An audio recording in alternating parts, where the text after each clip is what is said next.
But, I just remember you said that it was really important for you to get to the kids to build this program.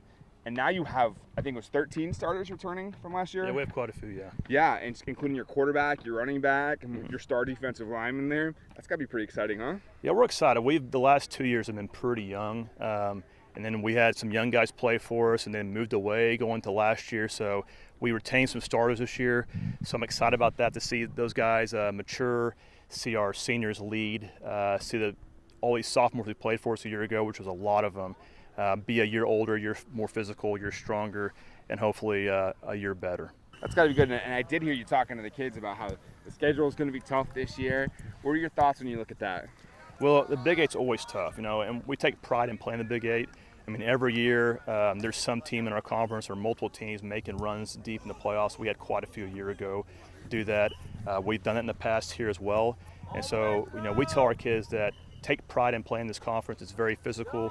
And then we hope that the conference schedule let itself out where we're so physical and we played so many tough games that by the time we get to November, we are ready to be that team that can be making those runs as well. And you've seen the conference change around you all over the place here this offseason. What are your takeaways from that? I'm actually excited with the conference. It's getting back to the way I played in this conference back in the late 90s. I'm an old guy now. And I've coached here for 17 years in the Big Eight.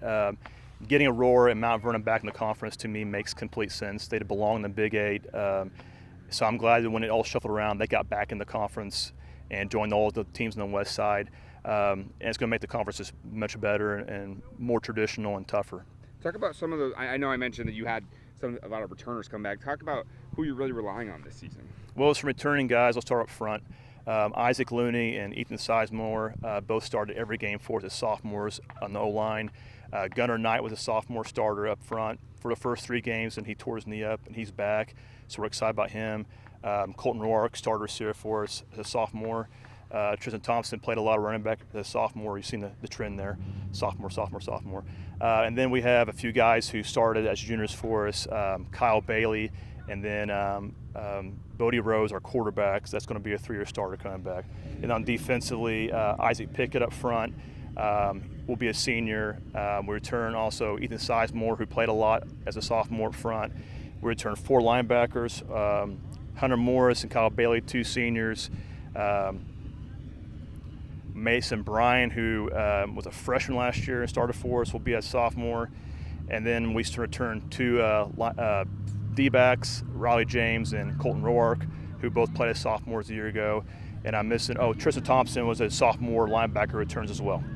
How exciting is it for you when you like you said, you've been with the program 17 years, right? Mm-hmm. So how exciting is it to see these kids grow up and now they're in a position that all that hard work really pays off and they could build on that 6 and 5 year? Yeah, I've seen these kids grow up since they're Mighty Mites in our program and through middle school. So I've seen these kids, as babies. I've coached some of these guys, brothers that's come through. So it's pretty unique to be here a long time. You see that kind of stuff happen, and so we're hoping that we're better this year, and then we're more mature and more physical, and we're hoping to have a good year.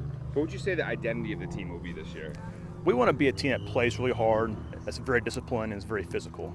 That's the big things, the hallmarks of our program. We want to make sure that we make very few mistakes.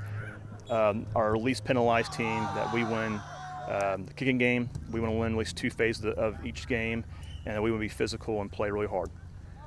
If you had to guess kind of what the biggest obstacles the team will have to overcome will be, what do you think that would be? It would be the big thing is our schedule is so tough. The biggest obstacle I see is just we have some really good teams on our schedule, and that we got to get playing. Last year, being young, there was times we played some games where our kids were not completely confident because you have a lot of sophomores in the field, and they're like, I'm not sure I can survive this week. And you're beat up from the week before. I think the biggest thing for us is that we grow this year, we get more mature mentally and physically, and that we're playing our best football in November. Anything I didn't ask you about you want to mention here? I'm just excited about the season. Down in Cassville, football means a lot to our community. People love it down here. There's a lot of excitement. We're as excited to see our seniors lead. We're excited to get playing this tough schedule, and we're playing Harrisonville as our one non-conference game. We'll have a road trip there, and so a new opponent. So that's exciting too. I'm just ready to get going.